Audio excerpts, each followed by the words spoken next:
अस्सलाम नाज़रीन, आप देख रहे हैं उर्दू पॉइंट और मुझे कहते हैं तजम्मुल बुखारी। इस वक्त हमारे साथ मौजूद हैं पंजाब असम्बली में अपोजिशन के चीफ व्हिप राना शहबाज अहमद ख़ान साहब।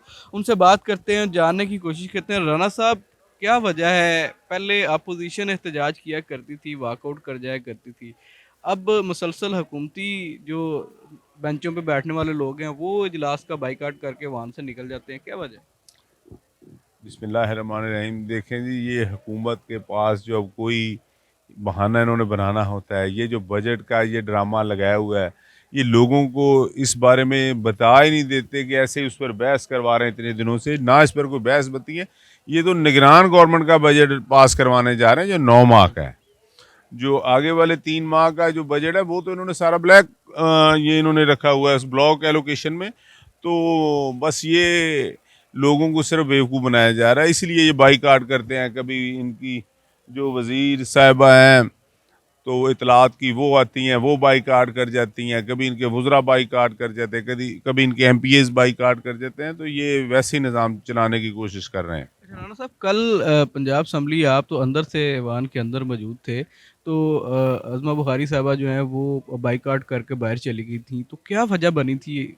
किसने वो जो इल्ज़ाम लगा रहे थे कि नाज़ेबा इशारे किए थे, क्या ऐसा कुछ हुआ था?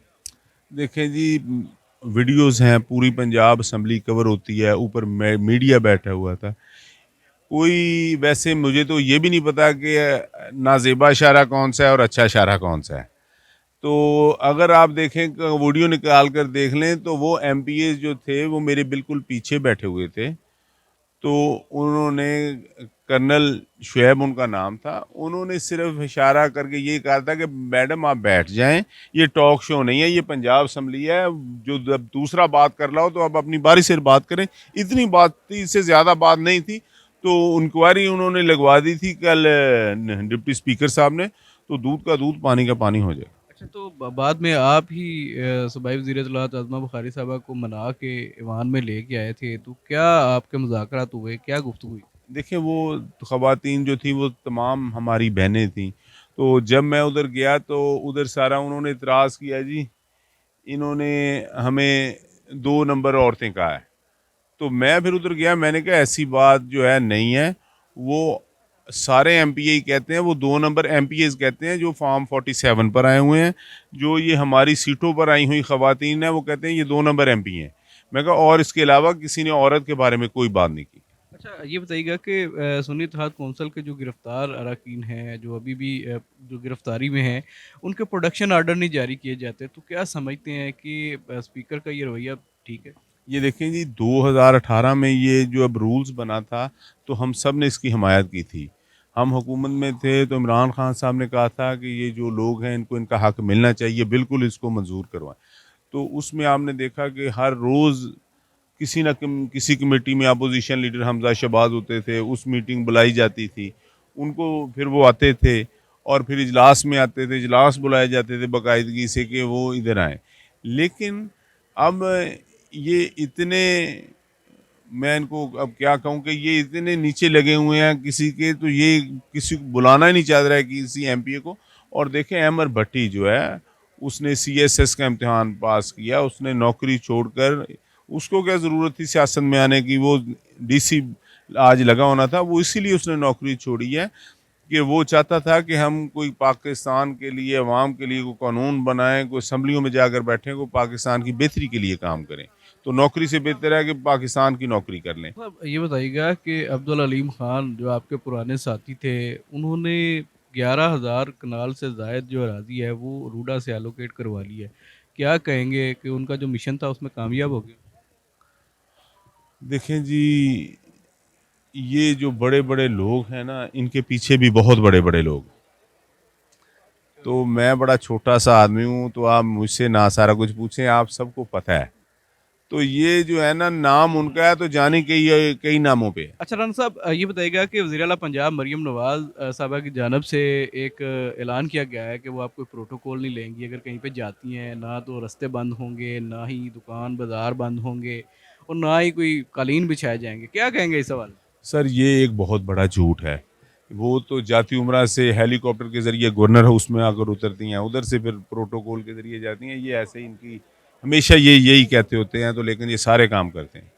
राणा साहब, ये जो एचिसन कॉलेज और गवर्नर हाउस के दरमियान एक फड्डा चल रहा है, क्या कहेंगे इसके? सर ये कोई फड्डा नहीं है, ये एक प्रिंसिपल था, वो अंग्रेज़ था, तो वो कानून के मुताबिक चलना चाहता था। इधर कोई रिटायर ब्यूरोक्रेट लगाएं, कोई रिटायर आर्मी ऑफिसर लगाएं, जो ये कहे वो काम करें, क्योंकि ये जो ब्यूरोक्रेट है, हाँ चीमा साहब, ये इंतहाई गरीब आदमी है। ये चाहते हैं कि मैं जेल में जो था वो भी तनख्वाह इन्होंने ले ली है, जो ये छुट्टी पर जाते हैं तो वो भी तनख्वाह ले लेती हैं, लेकिन वो कहते हैं कि हमने बच्चों की फ़ीस नहीं देनी। वाकई गरीब आदमी है। बहुत गरीब आदमी, उनके पास 8-10 अरब रुपए की तो सिर्फ लाहौर में प्रॉपर्टी है, उनके तो गुजारा नहीं होता। ये मेरा ख्याल है, ये जो इनको राशन भी देना चाहिए, ये जो कबूतर वाले थैले के बाबे के जो तकसीम हो रहे हैं ना, तो वो भी इनको मिलने चाहिए। 5-10 इनका गुजारा नहीं हो रहा। अच्छा राणा साहब, खबरें चल रही हैं कि आईजी पंजाब जो हैं उन्हें अब महकमा जो है वो दाखिला में ले जाने की बातें हो रही हैं। आईजी पंजाब जो हैं वो सेक्रेटरी दाखिला लगने की कोशिश में थे, लेकिन वो जो डीजी रेंजर दूसरे हैं वो 22वें ग्रेड के हैं, ये 21वें के हैं। तो उन्होंने कहा जी ये फिर हमें फ़ोन पर लाइन पर लेंगे सारे अफसरों को, तो सब डट गए हैं। तो अब उनको डीजी एफआईए लगाने की कोशिश कर रहे हैं। हमारी तरफ से उसको कोर कमांडर पिंडी भी लगा दें तो हमें उससे कोई फ़र्क नहीं पड़ता। कहीं तरीके इंसाफ को कोई खदशा तो नहीं है उनसे कि अगर किसी और पोजीशन पे आ जाएंगे तो मुश्किलात मजीद बढ़ा देंगे? देखिए जी, तरीके इंसाफ ने उनसे निबड़ लिया है। वो उन्होंने देखें जो जुल्म किए पंजाब में वो आपके सामने है, लेकिन अवाम ने तहरीक इंसाफ का साथ दिया और तहरीक इंसाफ ने पूरे पाकिस्तान में क्लीन स्वीप किया। और पंजाब की देखें तो हम 200 से ऊपर सीटें जीती थे, लेकिन हमारे साथ ये जो इलेक्शन कमीशन ने किया, जो आरओज़ ने किया, वो आपके सामने है। अब भी हमारी 9 फरवरी को ये इलेक्शन ख़त्म हो गया, तो उसके बाद हमारी 25-30 सीटें जो हैं अब तक हरा दी गई हैं, और हराने की भी ये कोशिश कर रहे हैं। डेली हमारे 1-2 एमएनए या एमपी हरा देते हैं। तो कोई नहीं मसला, अल्लाह खैर करेगा। हमारे साथ जो होना था हो गया, ये अपनी खैर मनाए। अच्छा, वो जो पीपल्स पार्टी के अलमदार कुरैशी साहब थे उन्होंने रिकाउंटिंग में जाने के बजाय इस्तीफ़ा दे दिया है, तो क्या समझते हैं? देखिए जी, वो इन्होंने जाली सारे नोटिफिकेशन वगैरह कराए थे। इनको पता था कि हमारे अंदर वोट नहीं है। तो जैसे नवाज शरीफ के हल्के के वोट जो है एमपीए से 76,000 ज़्यादा एमएनए के वोट पड़ गए हैं। तो पर्ची तो दोनों को इकट्ठी पड़ती थी, तो कैसे ऐसे मुमकिन हो सकता? और वाहद इलेक्शन है जिसमें आरओ जो थे उनको 8 तारीख को रात को बदला गया, क्योंकि वो रिज़ल्ट नहीं दे रहे थे। वो कह रहे थे जी मैं लाख का फ़र्क कैसे निकालूँ, 5-10 हज़ार का होता तो मैं निकाल देता। तो उन्होंने आरओ जो 70 साल की तारीख में पहला आरओ है जो इलेक्शन वाले दिन रात को बदला उन्होंने।